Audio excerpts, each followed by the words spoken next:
দেখো বন্ধুরা, তোমাদেরকে বলেছিলাম যে ট্রেন লাইনের সাইডটা কিরকম ঘিরে দিয়েছে। দেখা তো কিরকম ঘিরছে। তো দেখো এই ঘিরাটা এত সুন্দর ঘিরছিল, দু সাইড দিয়ে রাস্তা ছিল মানুষ যাওয়ার, কিন্তু তার অপোজিটটা এমন করছে, তোমরা দেখলে অবাক হয়ে যাবে। আমি কি বলতো, এই দুদিন খুব টেনশনে আছি। তো দেখো 3টে লাইন পেরাচ্ছি, দিয়ে তোমাদেরকে দেখাচ্ছি। আয় তো, একটা লাইন পেরিয়েছি কোনো রকম এই লাইনটা, তারপর দেখো এই যে এই লাইনটা পেরাচ্ছি। দেখো মানে কি সমস্যার কথা কি বলবো তোমাদেরকে। আর একটা লাইন, 4টা দাঁড়িয়েছো?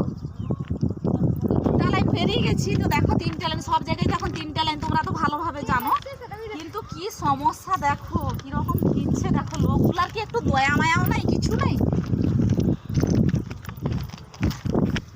তো দেখো 3টে লাইন পেরিয়ে চলে এসেছি। তারপর দেখো মানে রেল কোম্পানির লোকগুলার কাজটা দেখো, তোমরা দেখলে অবাক হয়ে যাবে। আয় তো দেখাই যায় তো কি মানে অসম্ভব একটা কথা। দেখো কিরকম ঘিরছে, দেখো এটাই কি পেরানো যায়? দেখো এমন ঘিরছে দু সাইড, একদম কোনো জায়গায় একজন যাওয়ার মানে এতটাও রাস্তা ছাড়েনি।